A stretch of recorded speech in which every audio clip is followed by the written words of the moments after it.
Ajmer range IG Rupendra Singh ने आज नए साल के पहले वर्ष 2022 का लेखा जोखा रखने के साथ ही पुलिस की नए साल को लेकर प्राथमिकताएं भी बताई। साथ ही उन्होंने सोशल मीडिया के माध्यम से होने वाली धोखाधड़ी और ठगी की वारदातों को लेकर आम जनता से सतर्क रहने की अपील की।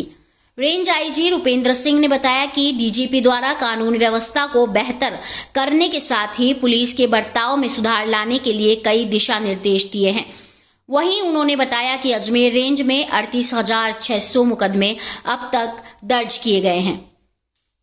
इसमें एनडीपीएस एक्ट के 400 मुकदमे हैं।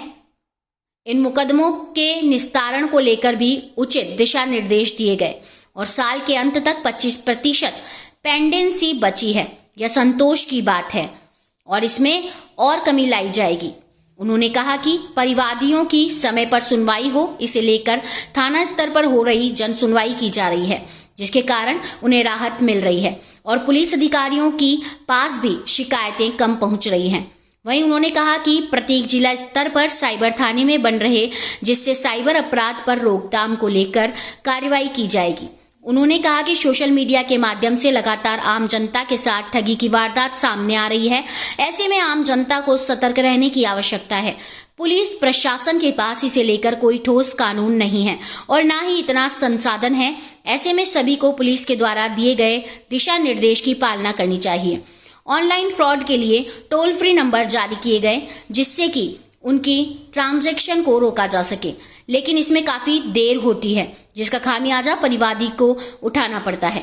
वहीं संगठित अपराध और महिला उत्पीड़न जैसे मामलों पर भी पुलिस सख्त है। महिला उत्पीड़न मामलों में कई मामले गलत भी पाए गए हैं। ऐसे में इसे लेकर भी पुलिस की ओर से कार्रवाई की जा रही है। 2022 में एनडीपीएस के जो प्रकरण हुए, इसका निस्तारण हुआ, उसमें 400 मुकदमे दर्ज हुए और पुराने मिला के उससे ज़्यादा निस्तारण हुआ। करीब 539 लोग इसमें अरेस्ट हुए और 63,000 से ज़्यादा किलोग्राम 63,000 किलोग्राम से ज़्यादा मादक पदार्थ जो है इसमें नष्ट किया गया। टैबलेट्स भी थी इसमें, कैप्सूल्स भी थे, इंजेक्शंस भी थे, वगैरह वगैरह। जो रेंज की मुकदमे दर्ज हुए, इसमें कुल 38,926 मुकदमे दर्ज हुए, लगभग 39,000। और ये मैं कल तक के फिगर्स आपको दे रहा हूँ, 2-3 दिन और रहते हैं, थोड़ा सा और बढ़ सकता है। और इस जो आखिरी 2 महीने हैं, नवंबर और दिसंबर, इसमें हमने पूरी रेंज में अभियान चलाकर पेंडेंसी बहुत कम करी है और आज की डेट में रेंज की पेंडेंसी, क्योंकि अब अवकाश आ गया है दिसंबर के आखिरी पखवाड़े में, तो लगभग 25% के आसपास पेंडेंसी आ गई है इसकी, जो कि सेटिस्फैक्ट्री है, बहुत अच्छी। इसमें और सुधार हो सकता है।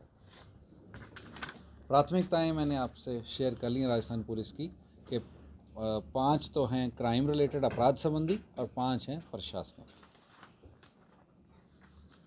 और जो अब हम इसमें नए साल में देखने वाले हैं कि पिछले साल का जो परफॉर्मेंस है, उससे और अच्छा परफॉर्मेंस हमारा जाए। बेसिकली परफॉर्मेंस को क्राइम में देखा जाता है कि आईपीएस से अपराध हो सके तो कम बढ़े और लोकल स्पेशल एक्ट ज़्यादा बढ़े।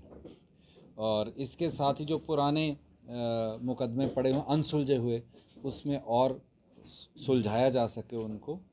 और एक जो नया डेवलपमेंट है वो आप सबको पता ही है कि साइबर पुलिस स्टेशन जो है उसकी शुरुआत है, और जिसमें कि जल्दी ही वो ग्राउंड पे आपको काम करता हुआ दिखेगा। उसके लिए ट्रेनिंग जो है वो शुरू हो गई है और उसका स्टाफ वेल ट्रेन करके उस थाने को शुरू किया जा रहा है। और आने वाले जो समय है इसमें इमीडिएट तो 31 दिसंबर, इसके लिए सभी आमजन से भी अपील की जाती है और ज़िला एसपीओं को भी निर्देश दिए गए हैं कि ज़्यादा से ज़्यादा शांतिपूर्वक लोग अपना ये नव वर्ष मनाएं। इसमें किसी तरह की हुल्लड़बाजी, हुड़दंग, इस चीज़ों को नहीं कराया जाए। और अगले महीने जो है उर्स का मेला आ रहा है अंतर्राष्ट्रीय स्तर का। इस बार जो होगा कोविड के बाद ये पहला मेला होगा जबकि इसके ऊपर रिस्ट्रिक्शंस नहीं होंगी या कम होंगी तो भीड़ ज़्यादा बढ़ने की संभावना है। इसके तहत जो है एडिक्वेट अरेंजमेंट्स जो है वो किए जा रहे हैं जिला प्रशासन के साथ मिलके। जो स्पीकअप प्रोग्राम इस रेंज का अपना प्रोग्राम है, आवाज़ दो स्पीकअप, उसके तहत जो है पिछले 1 वर्ष में अच्छी कार्रवाई हुई है। इसमें कुल 35 प्रकरण जो हैं अब तक निस्तारण हो चुके हैं। इसमें 2 में फांसी की सज़ा हुई है, 11 में आजीवन कारावास लाइफ इम्प्रिजनमेंट और 14 प्रकरणों में 20 साल की सज़ा। मतलब काफ़ी अच्छा इसका कारगुजारी, इतनी कठोर सज़ा इसके लोगों को मिली।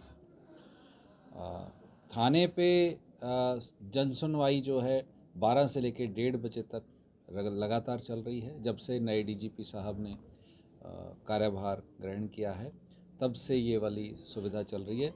और इसका जो ज्वलंत उदाहरण जो है वो ये है कि अभी हमने आंकड़ा चेक किया था कि इसके चलते हुए जो सीनियर अफसरों के पास आने वाले परिवादियों में कमी आई है, क्योंकि उनकी थाना लेवल पर सुनवाई हो रही है और इस कारण जो है उनका जो वरिष्ठ अधिकारी हैं उनके पास जो लोग चल के जाते हैं उसमें कमी है। लगभग एक ज़िले से हमने इसकी पेंडेंसी पोजीशन ली भी, पर मंथ कितने परिवादी आते थे और पिछले 2 माह में कितने आए हैं, तो लगभग 30% की कमी भी आई है इसमें एट रैंडम। तो 30 या 25% मान सकते हैं इतने, क्योंकि उनकी सुनवाई अगर लोकल लेवल पे हो रही है तो वो फिर ऊपर के लेवल पे जाने की ज़रूरत नहीं समझते हैं।